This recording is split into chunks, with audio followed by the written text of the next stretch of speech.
Hello students, welcome back to my YouTube channel. My name is Sushil and I am going to discuss with you Faraday's law of electrolysis from the point of view of Unit 3rd Electrochemistry for 12th class. Now let's start.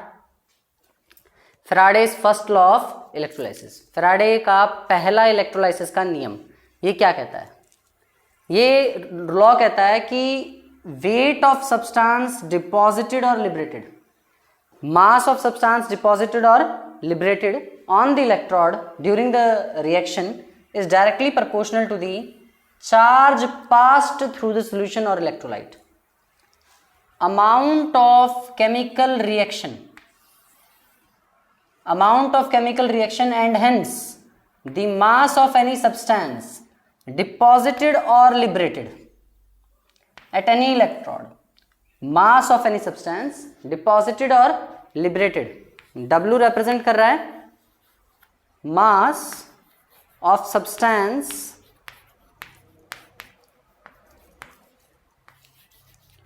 deposited or liberated.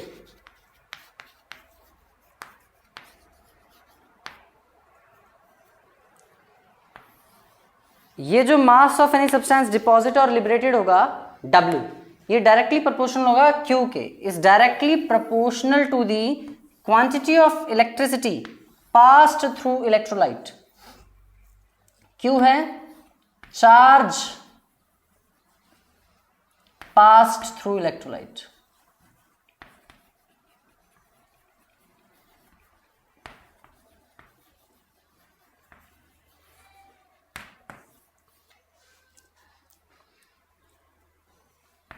देखिए मैं दोबारा बता देता हूं. Faraday का first law क्या कहता है? फेराडे का फर्स्ट लॉ ये कह रहा है कि अमाउंट ऑफ सब्सटेंस डिपॉजिटेड और liberated from the electrode is directly proportional to charge pass through the solution.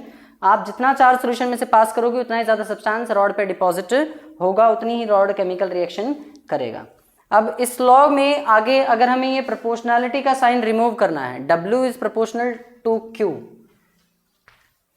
W is proportional to Q. अगर हमें प्रोपोर्शनैलिटी का साइन रिमूव करना है तो हमें एक कांस्टेंट लेना पड़ेगा Z. Z जो है वो होगा electrochemical equivalent.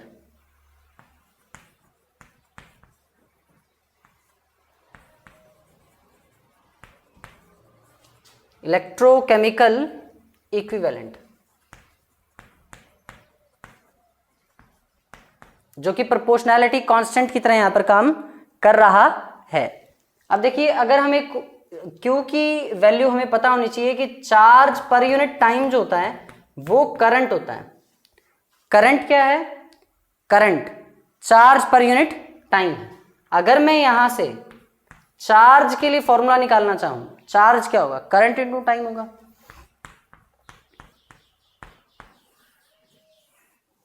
I into T. ये वाली वैल्यू अगर हमें यहां पुट कर दूं तो W किसके इक्वल होगा? Z इंटू Q की जगह क्या लिखा जाएगा? I into T. तो क्या हम यहां से इलेक्ट्रोकेमिकल इक्विवेलेंट को डिफाइन कर सकते हैं? यहां से और यहां से दोनों जगह से हम डिफाइन कर सकते हैं. अगर चार्ज 1 कूलम है, तो Z और W सेम हो जाएंगे.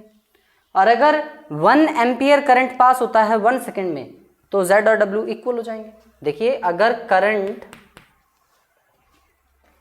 1 एम्पियर, अगर करंट हो 1 एम्पियर और 1 एम्पियर करंट 1 सेकेंड में पास हो रहा हो, या फिर आप ये कह सकते हो जब चार्ज जो है वो 1 कूलम, जब 1 कूलम का चार्ज पास किया जा रहा है तो W क्या बन जाएगा? Z के इक्वल बन जाएगा. तो हम यहां से इलेक्ट्रोकेमिकल इक्विवेलेंट को डिफाइन कर सकते हैं as the weight of substance deposited on the electrode when 1 coulomb charge is pass through the solution. ठीक है. Electrochemical equivalent,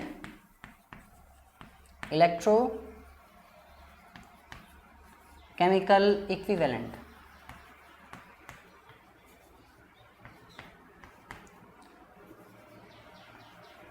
is equal to the weight of substance deposited.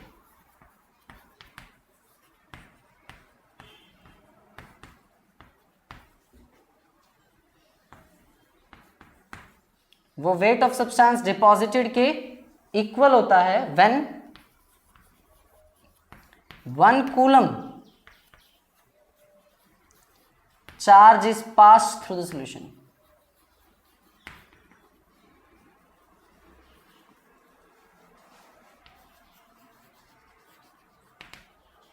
जब 1 कूलम चार्ज सॉल्यूशन में से पास किया गया। ये है हमारा Faraday's first law of electrolysis. I hope आपको ये समझ में आया होगा। अब हम हमारा Faraday's second law of electrolysis cover करते हैं। अब हमारा फैराडे का सेकेंड लॉ ऑफ इलेक्ट्रोलाइसिस क्या कहता है? Faraday second law of electrolysis ये कहता है कि जब आप दो सेल्स को सीरीज में कनेक्ट कर रहे हो और उनमें से सेम अमाउंट ऑफ इलेक्ट्रिसिटी पास करवा रहे हो, दोनों में से सेम अमाउंट ऑफ इलेक्ट्रिसिटी पास करवा रहे हो, तो masses of substance deposited on electrodes पर जो सब्सटेंस का मास डिपॉजिट होगा वो उनके इक्विवेलेंट मास के डायरेक्टली प्रोपोर्शनल होगा। Masses of substance deposited will be directly proportional to the equivalent mass of that substance when the same quantity of electricity is pass through different electrolytes. जब अलग अलग electrolytes में से same quantity of electricity pass की जाती है connected in series, और उन्हें हमने सीरीज में कनेक्ट कर रखा है, the masses of substance produced at electrodes are directly proportional to their equivalent masses. Electrodes पर जो सब्सटेंस का मास प्रोड्यूस होगा वो उसके इक्विवेलेंट मास के डायरेक्टली प्रोपोर्शनल होगा। अगर हम इस फॉर्म में ना लिखकर इसे इस तरह से लिखें तो भी यही बात है, mass of silver deposited is directly proportional to equivalent mass of silver. Mass of copper deposited will be directly proportional to the equivalent mass of the copper. तो मैं प्रोपोर्शनलिटी हटाकर इन्हें रेशियो के फॉर्म में ले लेता हूं। एक्सप्रेस ये भी इसी चीज को कर रहा है। अगर मैंने इस बीकर में सिल्वर नाइट्रेट का सोल्यूशन लिया है और इस बीकर में मैंने कॉपर सल्फेट का सोल्यूशन लिया है, तो मास of silver deposited equivalent mass of silver के डायरेक्टली प्रोपोर्शनल होगा, और मास of copper deposited mass of equivalent mass of copper के डायरेक्टली प्रोपोर्शनल होगा। ये है हमारा फैराडे का सेकेंड लॉ। इसके साथ कुछ फैक्ट्स और फॉर्मूलेज हैं जिनके ऊपर बेस्ड न्यूमेरिकल्स हैं, वो अब हम अभी देखते हैं। देखिए अब हमारे पास एक फैक्ट ये है कि charge carried by 1 mole of electrons, 1 mole electrons ने कितना चार्ज कैरी किया, वो कैसे कैलकुलेट करेंगे हम? 1 इलेक्ट्रॉन का चार्ज जो कि 1.6 इंटू 10⁻⁻19 कूलम है, इंटू 1 मोल में कितने इलेक्ट्रॉन्स आते हैं? 6.02 इंटू 10⁻23। इन दोनों को अगर हम मल्टीप्लाई करते हैं तो हमें पता चल जाएगा charge carried by 1 mole electrons, 1 electron का चार्ज इंटू 1 मोल में कितने इलेक्ट्रॉन्स आते हैं। ओवरऑल चार्ज आया 96,487 कूलम पर मोल, ये अप्रोक्सीमेटली 96,500 कूलम पर मोल है। This constant value is called 1F।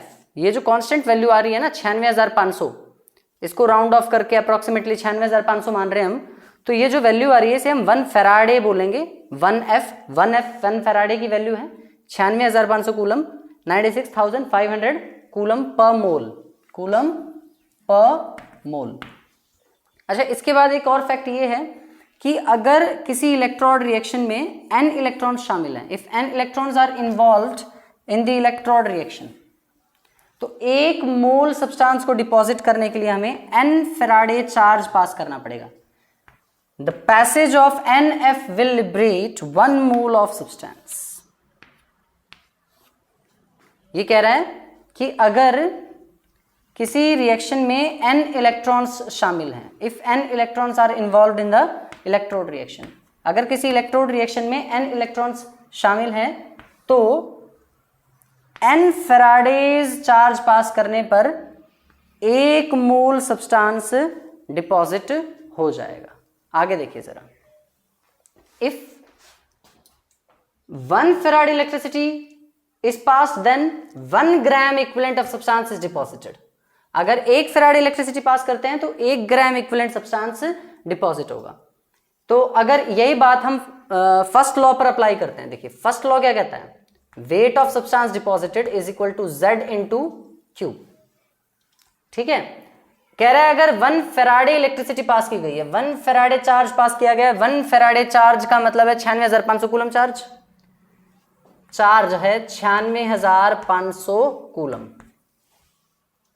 Is equal, तो कितना वेट डिपॉजिट होगा, डिपॉजिट्स 1 ग्राम इक्विवेलेंट, तो equivalent weight of substance deposit हो जाएगा इनटू जेड। अगर Q 96,500 कूलम है तो वेट कितना डिपॉजिट हुआ, इक्विवेलेंट वेट। अगर यहां से मैं Z निकालना चाहूं तो Z क्या आएगा, equivalent weight of substance divided by 96,500 coulomb, तो ये फॉर्मूला बन गया Z is equal equivalent weight of substance divided by 96,500 coulomb. दोबारा सुन लीजिए, 1 फेराडे इलेक्ट्रिसिटी अगर पास करते हैं हम तो 1 gram equivalent of substance deposit होता है। अगर चार्ज पास कितना है 1 फेराडे यानी कि 96,500 कूलम है, तो वेट जो डिपॉजिट होगा वो कौन सा होगा, इक्विवेलेंट वेट होगा। तो Z की वैल्यू क्या बनी, Z क्या बन जाएगा, equivalent weight divided by 96,500, equivalent weight of substance divided by 96,500 किसकी इक्वल आ गया, Z इलेक्ट्रोकेमिकल इक्विवेलेंट के।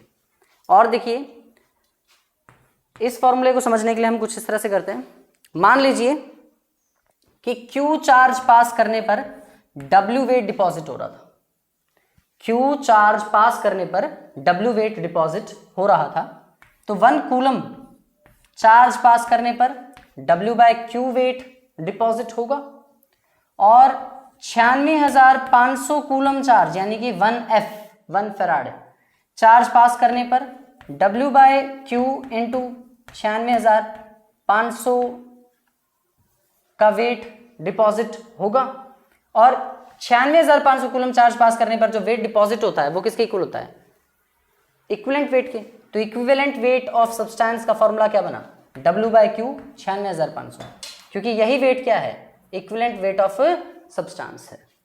ठीक है, तो एक फॉर्मूला है equivalent weight of substance calculate करने का, W बाय Q इंटू 96,500। अब इन सारे फैक्ट्स को हम कंबाइन करके न्यूमेरिकल सॉल्व करने की कोशिश करते हैं। देखिए हमें इस क्वेश्चन में क्या दिया है, how much charge is required for the following reduction, 1 mole Al3 positive को Al में बदलने के लिए Al3 पॉजिटिव 3 इलेक्ट्रॉन्स को लेके Al में ट्रांसफर होता है। इसमें कितने इलेक्ट्रॉन्स इन्वॉल्व हैं, 3, और हमें अगर 1 मोल Al प्राप्त करना है तो हमें 3 फेराडे चार्ज पास करना पड़ेगा। अभी अभी हमने एक फैक्ट पढ़ा था कि अगर n इलेक्ट्रॉन्स शामिल हों किसी रिएक्शन में तो n फेराडे चार्ज पास करने पर 1 मोल सब्सटेंस डिपॉजिट होता है। तो यहाँ पे 3 इलेक्ट्रॉन्स शामिल हैं, तो 3f यानी कि 3 गुना में 96,500 कूलम चार्ज पास करने पर 1 मोल Al3 पॉजिटिव Al में बदल जाएगा। नेक्स्ट क्वेश्चन है, 1 मोल ऑफ Cu2 पॉजिटिव को Cu में कन्वर्ट करना है। फिर इलेक्ट्रोड रिएक्शन देखिए, Cu2 पॉजिटिव 2 इलेक्ट्रॉन्स को लेके Cu में कन्वर्ट होता है, Cu2 पॉजिटिव 2 इलेक्ट्रॉन्स को लेके Cu में कन्वर्ट होता है। तो कितने इलेक्ट्रॉन्स शामिल हैं यहाँ पर, 2 इलेक्ट्रॉन्स का लेन देन जो है वो पॉसिबल हो पा रहा है। तो हमें 2 फेराड इलेक्ट्रिसिटी पास करनी पड़ेगी, यानी कि 2 इंटू 96500 कूलम चार्ज पास करने पर 1 मोल कॉपर डिपॉजिट होगा। और देखिएगा जरा, MnO4 नेगेटिव को Mn2 पॉजिटिव में कन्वर्ट करना है। इनमें हमें इनकी ऑक्सीडेशन स्टेट्स चेक करनी होंगी।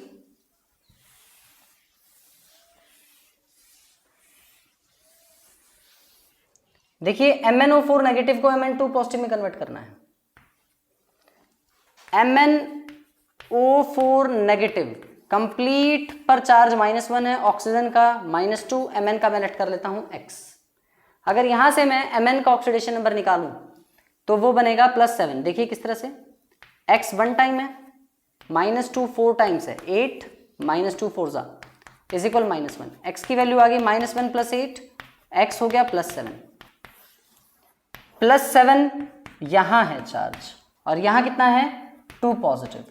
तो MnO4 नेगेटिव कितने इलेक्ट्रॉन्स को गेन करने के बाद 2 पॉजिटिव में कन्वर्ट होगा, +7 से +5 बनने के लिए वो 5 इलेक्ट्रॉन्स को गेन करेगा, 5 इलेक्ट्रॉन्स। देखिए किस तरह से, MnO4 नेगेटिव में इसकी ऑक्सीडेशन स्टेट +7 है। अगर ये 5 इलेक्ट्रॉन्स को गेन कर ले, अगर इसमें 5 इलेक्ट्रॉन्स का गेन हो जाए तो ये कन्वर्ट हो सकता है Mn2 पॉजिटिव में, साथ में बाय प्रोडक्ट्स बन जाएंगे।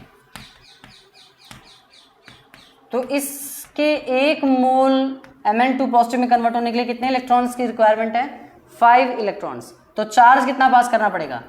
5 into 96500 coulomb, 5 farad, 5F charge pass करना पड़ेगा ताकि 1 mole MnO4 negative Mn2 positive में कन्वर्ट हो जाए। तो ये है बिल्कुल बेसिक न्यूमेरिकल, और इस तरह का न्यूमेरिकल लगभग पूछा जाता है एग्जाम में, मोस्ट प्रोबेबली हरियाणा बोर्ड में। बाकी कॉम्पिटिटिव एग्जाम्स में भी इस तरह के न्यूमेरिकल आ जाते हैं। अब आप आगे देखिएगा जरा, इन्होंने बोला है a solution of copper sulphate is electrolysed for 10 minutes. Copper sulphate का एक सोल्यूशन है जैसे 10 मिनट के लिए इलेक्ट्रोलाइज किया है, तो टाइम हो गया 10 मिनट्स, यानी कि 10 इंटू 60 यानी कि 600 seconds with a current of 1.5 ampere. Current कितना पास हो रहा है? 1.5 एम्पियर का पास हो रहा है। क्यों ना हम चार्ज निकाल लें, करंट इंटू टाइम। करंट कितना है? 1.5 इंटू 600। इसके पॉइंट हटाने के लिए नीचे 10 ले लेते हैं, ये 900 कूलम चार्ज आ गया। क्यों हो गया 900 coulomb? What is the mass of copper deposited at cathode? Cathode पर कॉपर का कितना मास डिपॉजिट होगा, ये कैलकुलेट हमें करना है। देखिए जनरली क्या होता है, कॉपर सॉल्यूशन में ऐसा होता है Cu2 पॉजिटिव एक्वस, और ये कॉपर सॉलिड हो गया। कॉपर 2 पॉजिटिव एक्वस को कॉपर सॉलिड में बदलने के लिए 2 इलेक्ट्रॉन्स की रिक्वायरमेंट होती है। कितने इलेक्ट्रॉन्स की रिक्वायरमेंट होती है? 2 इलेक्ट्रॉन्स की रिक्वायरमेंट होती है। तो अगर 1 मोल कॉपर के आयंस को कॉपर में बदलना है तो 2 फैराड इलेक्ट्रिसिटी की जरूरत होगी। 1 मोल copper 2 positive requires 2 into 96500 coulomb, or you can say 2F charge to convert into copper। 1 mole copper 2 positive को कॉपर में बदलने के लिए 2 into 96500 कूलम चार्ज की जरूरत पड़ती है। ठीक है, तो 1 मोल कॉपर का वेट हम यहां से जज कर लेते हैं। इन्होंने एटॉमिक मास ऑफ कॉपर दिया है हमें 63.5 ग्राम पर मोल। एटॉमिक मास ऑफ कॉपर दिया है ये 63.5 ग्राम पर मोल। तो मैं इसे इस तरह से ले रहा हूं कि मेरे पास 2 into 96500 कूलम चार्ज अगर मुझे पास करना पड़े तो 1 मोल कॉपर डिपॉजिट होगा। 1 मोल कॉपर डिपॉजिट होगा। 1 मोल कॉपर का मास कितना है? 63.5 ग्राम है। 2 into 96500 coulomb charge is passed when this much charge is passed, 63.5 gram of copper is deposited. When 1 coulomb charge is passed, 63.5 upon 2 into 96500 gram of mass is deposited। और इन्होंने हमें कितना electricity pass करवाने को बोला था? करंट 1.5 एम्पियर 600 सेकंड के लिए, यानी कि ओवरऑल 900 कूलम चार्ज पास करने को बोला था। तो जब 900 कूलम चार्ज पास करना पड़ेगा, जब 900 कूलम चार्ज पास करेंगे तो 63.5 2 into 96500 into 900, जीरो से जीरोस कैंसिल हो जाती हैं और ये बनता है ऑलमोस्ट 0.296 ग्राम। देखिए दोबारा, हमें स्टेटमेंट में क्या दिया है? A solution of copper sulphate is electrolysed for 10 minutes. Time 10 minutes के लिए इलेक्ट्रोलाइसिस किया जा रहा है, तो 10 into 60 600 सेकंड्स के लिए इलेक्ट्रोलाइसिस किया जा रहा है with the current of 1.5 ampere. Current 1.5 ampere का जा रहा है। तो what is the mass of copper deposited cathode? Copper का मास कितना डिपॉजिट हो रहा है कैथोड पे हमें देखना है। चार्ज क्या है? Current into time. हमने कैलकुलेट कर लिया 900 कूलम चार्ज की रिक्वायरमेंट है। जनरल कॉपर का इक्वेशन क्या होता है कि कॉपर 2 पॉजिटिव 2 इलेक्ट्रॉन्स को लेके कॉपर में बदलेगा। कॉपर 2 पॉजिटिव 2 इलेक्ट्रॉन्स को लेके कॉपर में बदलता है। यहां से अगर हम देखें इस इलेक्ट्रोड रिएक्शन में 2 इलेक्ट्रॉन्स इन्वॉल्व हैं, तो अगर हम 2 फैराड इलेक्ट्रिसिटी पास करें तो 1 मोल कॉपर डिपॉजिट होगा। 2 फैराड इलेक्ट्रिसिटी यानी कि 2 × 96500 2 × 96500 कूलम चार्ज पास करने पर 1 मोल कॉपर डिपॉजिट होगा। 1 मोल कॉपर का मास है 63.5, लिख रखा है ग्राम पर मोल, तो 63.5 ग्राम। 1 कूलम चार्ज पास करेंगे, ये 2 × 96500 डिवाइड में आ जाएगा, और बोला कितना है 900 कूलम, 900 से मल्टीप्लाई कर दोगे तो आपका आंसर आएगा 0.296 ग्राम। इस तरह के न्यूमेरिकल्स हैं फैराडे के फर्स्ट लॉ और सेकंड लॉ ऑफ इलेक्ट्रोलाइसिस पर। आई होप आपको ये समझ में आए होंगे, इन पर प्रैक्टिस कीजिए। अगले लेक्चर में हम नए टॉपिक के साथ मिलते हैं। Thank you.